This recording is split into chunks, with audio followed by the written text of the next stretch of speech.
लद्दाख से बड़ी खबर, सामाजिक कार्यकर्ता और आविष्कारक सोनम वांगचुक की गिरफ्तारी।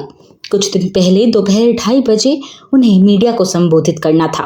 दर्जनों पत्रकार, कार्यकर्ता और स्थानीय लोग उनके बयान का इंतजार कर रहे थे, लेकिन उससे पहले ही अचानक खबर आई कि उन्हें गिरफ्तार कर लिया गया। बताया जा रहा है कि वे अपने गांव से लेह की ओर बढ़ रहे थे, तभी उन्हें हिरासत में ले लिया गया। जैसे ही ये सूचना पहुंची, कई लोगों में बेचैनी और गुस्सा फैल गया। अब बात करते हैं कि सोनम वांगचुक आखिरकार है कौन। तो सोनम वांगचुक कोई आम व्यक्ति नहीं है। वे आविष्कारक, शिक्षक, पर्यावरणविद और समाज सेवी है। भारतीय सेना के लिए उन्होंने खास सोलर ऊर्जा से चलने वाला तंबू विकसित किया, जो जीरो फ्यूल पर चलता है। ये तंबू लद्दाख की कठोर ठंड में सैनिकों के लिए जीवनदायी साबित हो सकता है। इसके अलावा उन्होंने आइस ट्यूब तकनीक विकसित की, जिसमें सर्दियों में पानी को बर्फ के रूप में स्टोर किया जाता है ताकि गर्मियों में किसानों को पानी मिल सके। ये न सिर्फ विज्ञान की उपलब्धि है, बल्कि लद्दाख जैसे शुष्क इलाके के लिए वरदान है। उनके योगदान को देखते हुए लोग सवाल उठा रहे कि क्या ऐसा इंसान सच में देशद्रोही हो सकता है। लेकिन हाल ही के दिनों में उन पर गंभीर आरोप लगाए गए। केंद्र सरकार और गृह मंत्रालय की तरफ से कहा गया कि वांगचुक के भाषणों ने हिंसा को हवा दी। यहाँ तक कि कुछ राजनीतिक आवाजों ने उन्हें चीन का एजेंट तक बता दिया। हिंसा की पृष्ठभूमि 24 सितंबर से जुड़ी है। उस दिन बड़ी संख्या में लोग आंदोलन से जुड़ गए। बीजेपी दफ्तर में आगजनी हुई, पुलिस को गोलियां चलानी पड़ी, 4 युवाओं की मौत भी हो गई और 30 से अधिक सुरक्षाकर्मी घायल हुए। साथ ही में 40 से अधिक लोगों पर मुकदमे दर्ज किए गए। तो वहीं वांगचुक का कहना है कि उनका आंदोलन हमेशा शांतिपूर्ण रहा है और वे हिंसा की सख्त निंदा करते हैं। उनका साफ कहना है कि किसी भी प्रकार की आगजनी, तोड़फोड़ या हिंसा हम स्वीकार नहीं करते।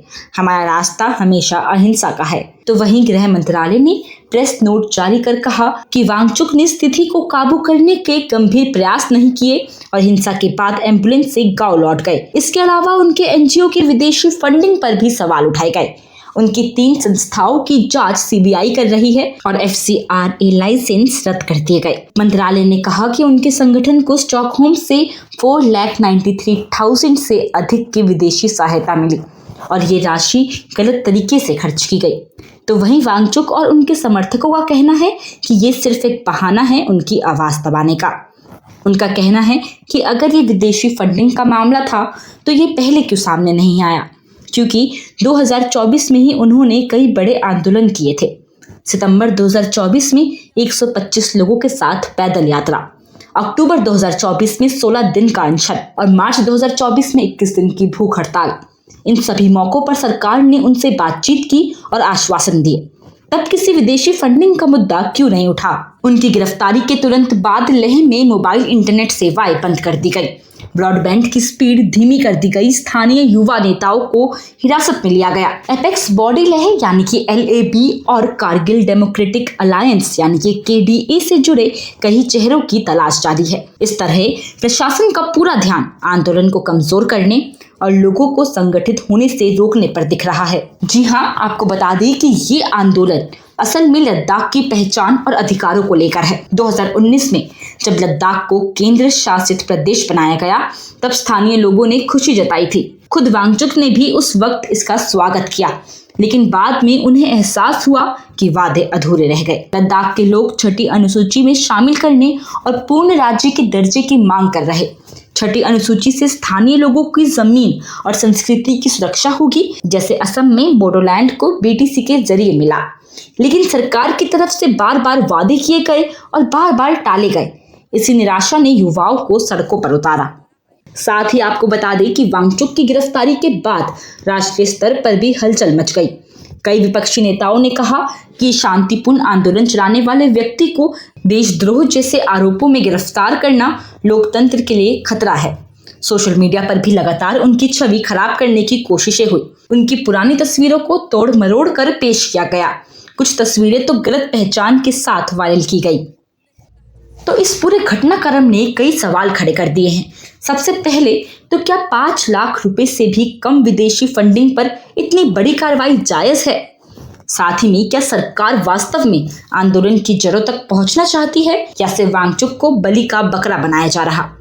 क्या छठी अनुसूची और राज्य का दर्जा जैसे असली मुद्दे दबा दिए जाएंगे? तो अब बात करते हैं कि आगे क्या। तो दिसंबर 2023 से एक उच्च स्तरीय समिति लद्दाख के मुद्दों पर काम कर रही। 6 अक्टूबर को अगली बैठक प्रस्तावित है। लेकिन अब सवाल ये है कि क्या वांगचुक की गिरफ्तारी के बाद बातचीत किस रूप में आगे बढ़ेगी? लद्दाख के लोग कह रहे कि अगर सरकार ने पहले ही वादे निभाए होते तो ये स्थिति कभी नहीं आती। फिलहाल लद्दाख में हालात तनावपूर्ण है, इंटरनेट बंद है, लोग नाराज है और सोनम वांगचुक की गिरफ्तारी ने पूरे देश में बहस छेड़ दी। एक तरफ सरकार कह रही है कि ये कानून और सुरक्षा का मामला है, तो वहीं दूसरी तरफ समर्थकों का कहना है कि ये एक लोकप्रिय और शांतिप्रिय आवाज को दबाने की कोशिश है। अब देखना होगा कि आगे आने वाले दिनों में ये लड़ाई किस मोड़ पर जाती है। क्या ये बातचीत और समाधान की ओर बढ़ेगी या फिर लद्दाख में लोकतांत्रिक असंतोष और गहराएगा? तो सोनम वांगचुक की गिरफ्तारी ने न सिर्फ लद्दाख बल्कि पूरे देश में एक गहरी बहस को जन्म दिया है। ये मामला अब केवल एक व्यक्ति का नहीं रहा, ये उस क्षेत्र, उसकी जनता और उन वादों का प्रतीक बन गया है जिन्हें केंद्र सरकार ने किया था लेकिन समय रहते निभा नहीं सके। अगर पूरे घटनाक्रम को ध्यान से देखा जाए तो साफ समझ आता है कि ये कहानी कई परतों में बटी हुई है। एक तरफ वांगचुक का व्यक्तित्व है, एक शिक्षक, एक आविष्कारक, एक पर्यावरणविद जिसने सेना के लिए टिकाऊ सोलर टेंट बनाया, जिसने जल संरक्षण की आइस ट्यूब तकनीक विकसित की, जिसने बच्चों की शिक्षा और स्थानीय समाज को नई दिशा दी। ऐसे व्यक्ति पर जब देशद्रोह और विदेशी एजेंट होने के आरोप लगते हैं तो सवाल उठना स्वाभाविक है। तो वहीं दूसरी परत है लद्दाख की जनता का असंतोष। 2019 में जब लद्दाख को केंद्र शासित प्रदेश बनाया गया, लोगों ने इसे जश्न की तरह मनाया। उन्हें उम्मीद थी कि इससे क्षेत्र का विकास होगा, संसाधनों पर उनका अधिकार सुरक्षित रहेगा और उनकी संस्कृति की रक्षा होगी। लेकिन कुछ ही वर्षों में वही लोग निराश हो गए।